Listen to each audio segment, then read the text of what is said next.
Bismillahirrahmanirrahim. Assalamualaikum warahmatullahi wabarakatuh. Alhamdulillahirabbil alamin. Alhamdulillahilladzi ja'ala samsa diya'a wal qamara nura wa qaddarahu manazila li ta'lamu 'adadas sinina wal hisab. Asyhadu an la ilaha illallah wahdahu la syarikalah wa asyhadu anna Muhammadan abduhu wa rasuluh. Allahumma shalli wa sallim wa barik ala hadzal nabiyil karim wa ala alihi wa ashabihi wa man tabi'ahu bi ihsanin ila yaumiddin wa ba'du. Jamaah ibu bapak, jamaah Masjid Islamic Center Universitas Ahmad Dahlan yang berbahagia dan dirahmati Allah Subhanahu wa taala. Yang paling awal kita bersyukur kepada Allah. Allah masih memberikan berbagai kenikmatan, terutama nikmat umur panjang, sehingga kita bisa menikmati hidangan di bulan Ramadan, yaitu puasa. Untuk itu kita gunakan nikmat umur yang anugerah yang besar ini dengan sebaik-baiknya. Salam dan salawat kita haturkan kepada junjungan kita Nabi Agung Muhammad Sallallahu Alaihi Wasallam, contoh, panutan, teladan seluruh manusia di muka bumi ini. Siapa yang mengikuti Nabi Muhammad, maka dia disebut sebagai umat Muhammad. Dan jika manusia sudah disebut sebagai umat Muhammad, maka berhak masuk surga bersama Nabi Muhammad Sallallahu Alaihi Wasallam. Dan kita semua berharap di akhir hayat kita tetap terus disebut sebagai umat Muhammad Sallallahu Alaihi Wasallam.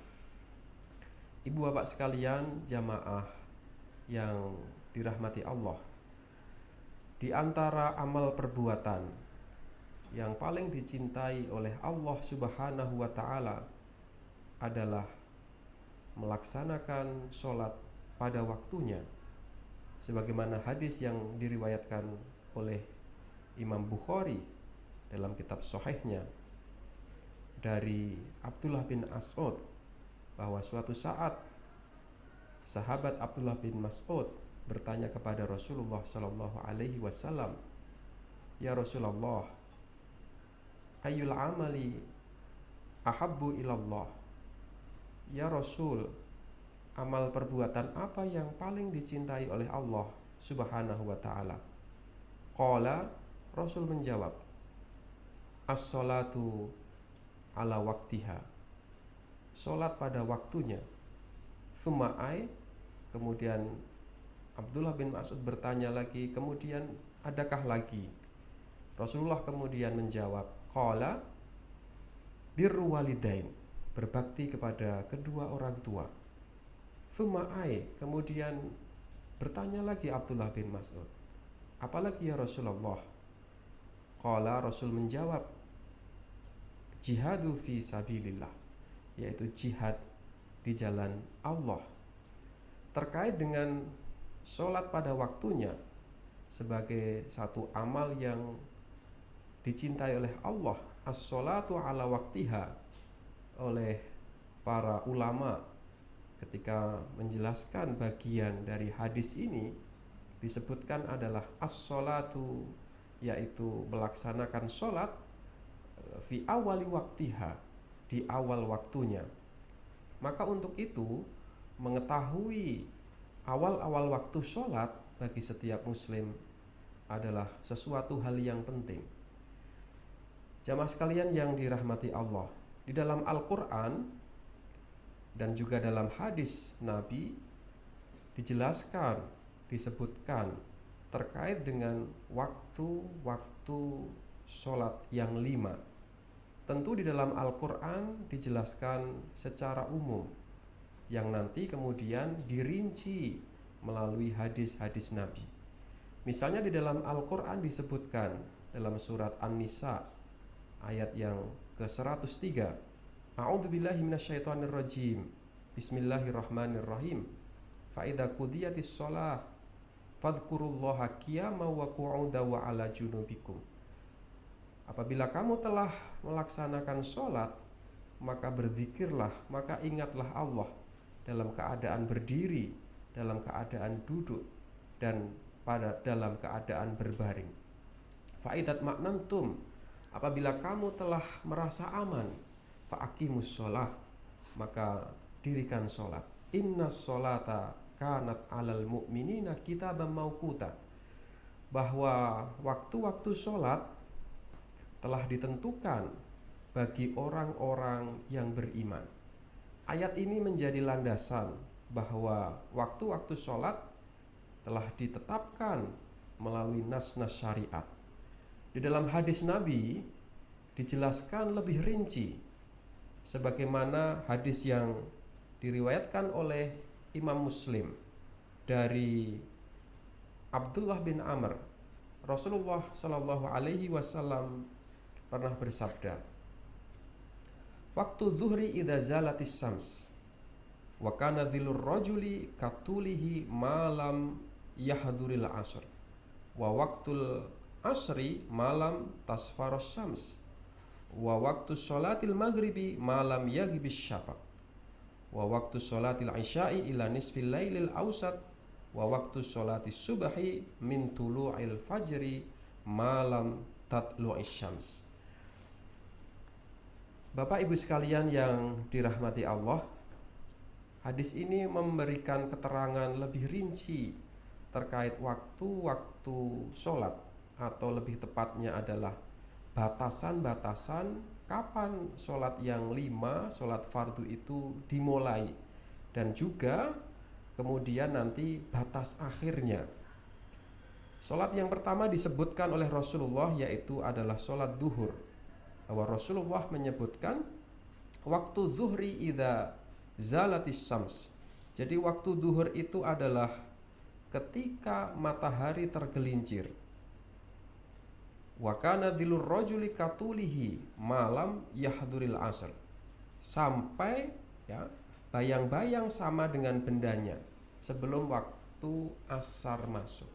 Jadi waktu duhur itu kemudian di dalam penjelasan ilmu falak difahami, jadi dimulai sejak matahari tergelincir yaitu zawal, yaitu sesaat setelah matahari mencapai titik kulminasi dalam peredaran hariannya sampai tiba waktu asar.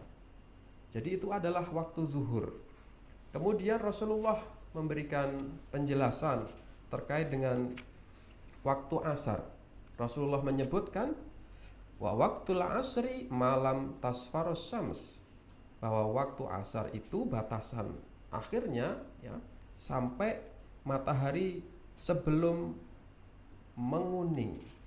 Bahwa awalnya memang dalam beberapa hadis disebutkan, ada yang menyebut di dalam beberapa riwayat bahwa bayang-bayang suatu benda itu sama dengan bendanya. Dalam riwayat yang lain juga disebutkan bahwa bayang-bayang suatu benda itu 2 kali panjangnya dari bendanya. Nah, kemudian hadis itu ya difahami bahwa waktu asar itu dimulai pada saat bayang-bayang suatu benda sama panjang dengan benda itu sendiri ditambah bayang-bayang zawal. Jadi itu adalah waktu awal dari asar. Karena jika difahami bahwa bayang-bayang suatu benda itu sama dengan bendanya pada tempat-tempat tertentu, ya bisa jadi nanti waktu duhur bayang-bayang suatu benda itu sama, padahal itu sebenarnya adalah waktu duhur. Nah, maka kemudian ya difahami, dikompromikan bahwa 2 penjelasan terkait dengan sama panjang ya bayang-bayang dengan bendanya dan 2 kali ya panjang bayang-bayang itu kemudian yaitu sama panjang dengan bendanya, bayang-bayangnya ditambah dengan bayang-bayang zawal sampai dengan waktu maghrib. Penjelasan berikutnya terkait dengan waktu maghrib, Rasulullah menyebutkan wa waktu sholatil maghribi malam yaghibis syafaq. Jadi bahwa waktu maghrib itu ya itu batasannya itu sampai ya sebelum hilangnya syafaq. Artinya bahwa waktu asar tadi diakhiri dengan matahari tenggelam, jadi itu adalah batas asar sehingga masuk waktu maghrib. Jadi waktu maghrib ya diawali dengan terbenamnya matahari ya sampai tiba waktu isya. Kemudian berikutnya adalah waktu isya. Rasulullah menyebutkan waktu sholatil isya'i ila nisfil lailil ausat. Jadi waktu isya itu berlangsung hingga pertengahan malam. Memang ada hadis juga yang menyebutkan bahwa waktu isya itu ya batasan akhirnya adalah sampai masuk waktu subuh, dan itu adalah penjelasan atau kemudian yang difahami bahwa waktu isya itu berakhirnya bukan tengah malam tetapi waktu subuh itu. Nah, yang menarik adalah waktu yang terakhir terkait waktu sholat, yaitu sholat subuh yang beberapa tahun ini diperbincangkan. Bahkan sebenarnya bukan hanya beberapa tahun ke belakang, tetapi bahkan mungkin ratusan awal-awal Islam oleh para ulama, waktu subuh ini juga menjadi perdebatan, menjadi diskusi oleh para ulama fikih maupun para astronom muslim. Rasulullah menyebutkan wassolatu subhi min tulu'il fajr. Jadi waktu sholat subuh itu diawali dengan terbitnya fajar, malam tatlu'is syams, sebelum matahari terbit. Jadi batasan waktu subuh ini juga berbeda dengan yang lainnya. Jika sholat-sholat sebelumnya batasannya adalah sholat berikutnya, zuhur batas akhirnya adalah asar, asar batas akhirnya maghrib, maghrib kemudian batasnya isya, isya kemudian batasnya subuh. Tapi subuh ini tidak batasnya adalah zuhur, tetapi adalah sebelum matahari terbit. Nah, dalam penelitian terakhir terkait dengan terbit fajar ya, bahwa waktu subuh ya berdasarkan keputusan Muhammadiyah ada ketinggiannya adalah minus 18 derajat. Untuk itu jamaah sekalian yang dirahmati Allah Subhanahu wa taala, mari kita perhatikan waktu-waktu sholat ini dengan baik, karena itu merupakan perbuatan amal yang dicintai oleh Allah Subhanahu wa taala, sebagaimana hadis di awal yang disebutkan, ayu amali ahabbu ilallah, perbuatan apa yang paling dicintai oleh Allah, di antaranya adalah orang melaksanakan sholat pada awal waktunya. Demikian, semoga bermanfaat. Saya akhiri. Assalamualaikum warahmatullahi wabarakatuh.